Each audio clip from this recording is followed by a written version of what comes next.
इसरो ने अब तक चंद्रयान, मंगलयान, यहां तक कि गगनयान जैसे कई मिशनों में कामयाबी के झंडे गाड़े हैं, लेकिन ये सब हमारे देश के मिशंस थे। लेकिन अब इसरो यूरोपीय स्पेस एजेंसी ईएसए के स्पेसक्राफ्ट को अंतरिक्ष में लॉन्च करने जा रहा है, जो अपने आप में बड़ी बात है। पूरी खबर क्या है, हम आपको विस्तार से बताते हैं। दरअसल भारत की स्पेस रिसर्च संस्था आईएसआरओ अगले महीने की शुरुआत में एक नया मिशन लॉन्च करने की तैयारी में है। इसरो इस मिशन को यूरोपियन स्पेस एजेंसी ईएसए के साथ मिलकर लॉन्च करेगी। इसे प्रोबा-3 नाम दिया गया है।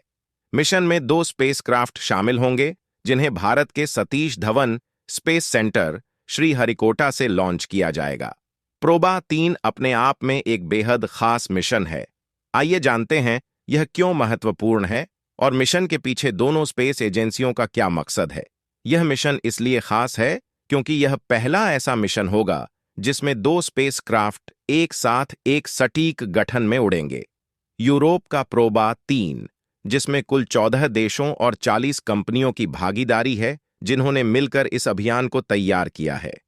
इसे यूरोपीय स्पेस एजेंसी ईएसए संचालित करेगी।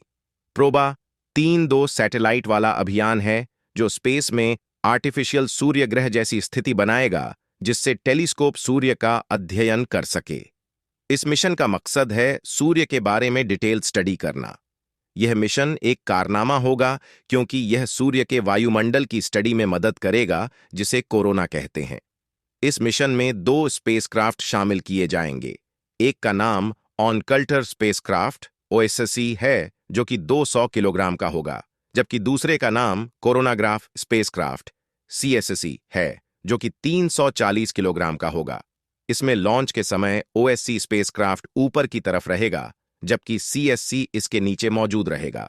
सीएससी में एक खास ईंधन भरकर इसे रवाना किया जाएगा ताकि जब यह स्पेस में पहुंचे तो अपनी यात्रा को जारी रख सके। मिशन को आईएसआरओ के पीएसएलवी एक्सेल रॉकेट के माध्यम से लॉन्च किया जाएगा। यह दोनों स्पेसक्राफ्ट्स को पृथ्वी से बाहर लेकर जाएगा। स्पेस में पहुंचने के बाद दोनों स्पेसक्राफ्ट अलग हो जाएंगे, लेकिन ये दोनों काम साथ में ही करेंगे। कम्युनिकेशन उपकरणों के माध्यम से यह एक दूसरे के संपर्क में रहेंगे और जुगलबंदी में काम करेंगे। दोनों मिलकर एक ऐसे बड़े उपकरण के रूप में काम करेंगे जो सूर्य को बेहद नजदीक से दिखाएगा। इससे सूर्य की क्लोज स्टडी की जा सकेगी। ऐसा पहली बार होगा कि सूर्य को इतने नजदीक से देखा जा सकेगा। इस मिशन के माध्यम से सूर्य के बारे में नई खोजें की जा सकेंगी। सूर्य की सतह पर क्या हो रहा है, यह बेहद नजदीक से जांचा परखा जा सकेगा। इसके साथ ही सौर तूफानों की उत्पत्ति और इनकी मूवमेंट के बारे में भी बेहतर तरीके से जाना जा सकेगा। कोरोनाग्राफी के जरिए प्रोबा-3 सूर्य के बारे में वह सारी जानकारी हासिल कर सकेगा जो सामान्य तौर पर सूर्य की तेज रोशनी की वजह से हासिल नहीं की जा सकती है। आपको बता दें कि हाल ही में यूरोप से यूरोपीय स्पेस एजेंसी का यह सैटेलाइट भारत पहुंचा है और हाल ही में उसने इससे संबंधित कई टेस्ट पास किए हैं, जिसमें पाया गया है कि अभियान का हर कल पुर्जा सही सलामत है और यूरोप से अपने सफर के दौरान इसमें किसी तरह की कोई खामी नहीं आई है। यह लॉन्चिंग के लिए पूरी तरह से तैयार है। अब इसरो इसे दिसंबर महीने की 4 तारीख को लॉन्च के लिए तैयार कर रहा है। वैसे तो भारत का इसरो सैटेलाइट लॉन्चिंग में एक्सपर्ट है और वह कई देशों के सैटेलाइट लॉन्च करता आ रहा है, लेकिन यूरोपीय स्पेस एजेंसी भी खुद अपने सैटेलाइट लॉन्च करती रही है। ऐसे में सवाल यह है कि ईसा को क्या जरूरत पड़ी प्रोबा-3 को भारत से लॉन्च करवाने की। तो आपको बता दें कि आमतौर पर जब भी कोई सैटेलाइट स्पेस में लॉन्च किया जाता है तो उसे पृथ्वी की कक्षा में पहुंचाने के लिए पृथ्वी की भूमध्य रेखा के पास से लॉन्च किया जाता है। यही वजह है कि यूरोपीय स्पेस एजेंसी अमेरिकी महाद्वीप के पास फ्रेंच गुआना के पास से अपने अभियान लॉन्च करती आई है। वहीं भारत का श्रीहरिकोटा वह स्थान है जहां से भारत अपने और अन्य व्यावसायिक सैटेलाइट लॉन्च करता है।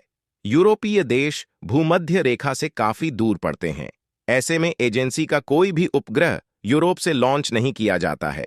उसे लॉन्चिंग के लिए भूमध्य रेखा के पास ले जाया जाता है। इसके लिए एजेंसी के लिहाज से सबसे बेस्ट जगह फ्रेंच गुआना है। ऐसे में भारत से लॉन्चिंग का एक ही कारण नजर आता है और वजह है लागत। भारत दुनिया के कई देशों को सस्ते में लॉन्चिंग मुहैया कराता है। वह एक साथ कई सैटेलाइट लॉन्च करता रहा है, जिससे लॉन्चिंग लागत बहुत कम हो जाती है। 4 दिसंबर को भी इसरो पीएसएलवी एक्सेल प्रोबा 3 अभियान के 2 सैटेलाइट के साथ कई सैटेलाइट लॉन्च करेगा। ऐसे में साफ है कि यूरोपीय स्पेस एजेंसी अपनी लागत बचा रही है। और दूसरा बड़ा कारण भारत का अंतरिक्ष के क्षेत्र में बढ़ रहा नाम है। इसरो ने ऐसे कई अहम मिशंस में कामयाबी हासिल की है, जिसके बारे में बहुत से देशों के लिए सोचना भी नामुमकिन है। अब भारत अंतरिक्ष क्षेत्र अमेरिका, चीन, जापान जैसे देशों की कतार में खड़ा है, इसलिए भारत पर दूसरे देशों का विश्वास भी बढ़ा है।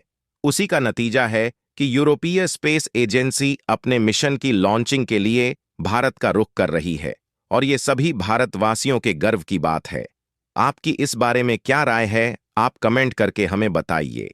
ऐसे और वीडियोस देखने के लिए हमारे चैनल को सब्सक्राइब कीजिए। धन्यवाद।